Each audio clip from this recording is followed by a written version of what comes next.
Hey, what's up guys? So last week we did a video about whether or not music is an effective study aid or if it's just a distraction. And at the end of that video, I said I wanted to follow it up with a video on music that's intentionally designed to increase focus or concentration or some other cognitive function.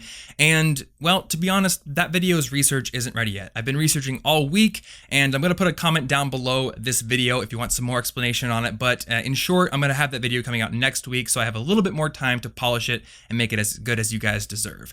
But I didn't want to just not publish anything this week, so I went looking in the College Info Geek community, which has been up for a few weeks now, and there was a really good question by a student who said, often I'm paired up with group members that refuse to do any work, no matter how many times I attempt a conversation or email them or phone them or even just talk to them face to face. I don't know if they lack motivation or if there's just something wrong with me that they refuse to work with me. Help. So the question really here is, how do I deal with group members that aren't contributing to the group project? And I have had to deal with this before. I know, like, personally, friends of mine who have been sitting up at almost like 11:59 p.m. waiting for a group member to email the last part of a group project so they can submit it when it's due at midnight. Like, this is a common problem. So in this video, I've got 5 quick tips for you to deal with unresponsive or uncooperative or lazy group members. And the first tip is to consider that maybe it's not a laziness issue. Maybe it isn't that they are simply not doing any work, and rather it's actually a communication problem with your group. There could be just inefficiencies in how you guys communicate or share files or get things done. So when the group project is set up and you're able to communicate for the first time in class after all the details are given, I think you should really take stock of everything that needs to be done, divvy up all the work, and assign roles and assign tasks, and have everyone in the group verbally affirm what they're going to do. That way everyone else knows what they said they're going to do, they're a little bit more beholden to it, and they are accountable to everyone else. Also, during that first meeting, it is critical that you get as much communication information from each group member as they are comfortable giving, so email address or phone number or whatever it is, just in case something comes up. But tip number 2, I think it's much better to use a tool that is specifically designed for group work rather than trying to communicate through email or something. In the past, I've used things like Google Docs or Basecamp or Trello, but the one I'm using right now is called Asana, and I'm going to recommend it because I am loving this tool, and I'm using it for all the work that I do with both of the people who regularly help me with work on College Info Geek. It's totally free for groups of up to 10 people, so you'll never have to pay for it, and it's just really good for assigning tasks and keeping projects really well organized. You can sync up Dropbox, so it's really easy to attach files, and overall, I just absolutely love it. So tip number 3 is to pay very close attention to deadlines and structure the project so that there are mini deadlines along the way. So say you have a group project and there's 5 of you and it's due in 2 weeks. So instead of being like, all right, this is your role, and you guys go do it and get it all done by the due date, you need to build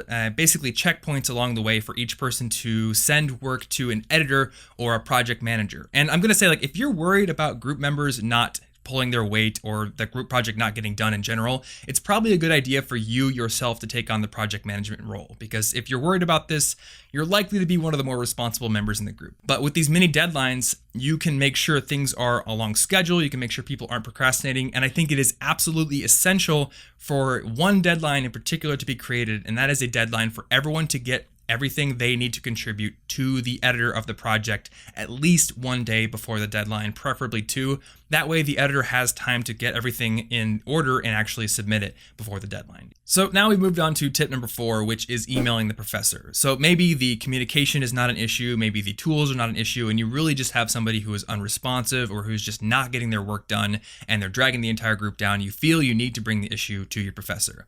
Well, you can do that, but you need to think very carefully before you do and make sure you do it in the right way, because it's very possible that your professor is trying to structure this group project as a simulation for the real world where there is a project manager who is responsible for the group. And if you're that project manager, or if somebody else is the project manager, it's their responsibility to do what they can to make sure the project is on track before you escalate it to a supervisor, which is in this case your professor.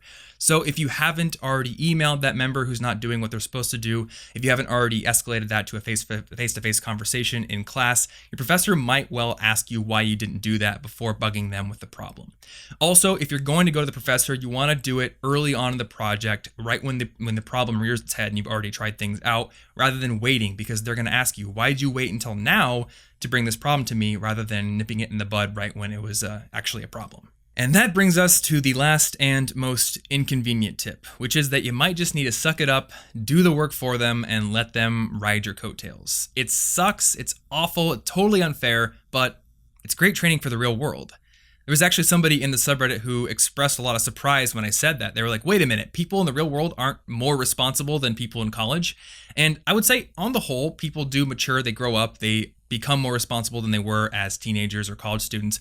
But there's always going to be people in almost any organization you work in the future that aren't going to pull their weight, or they're going to be disorganized, or they're just not going to communicate well.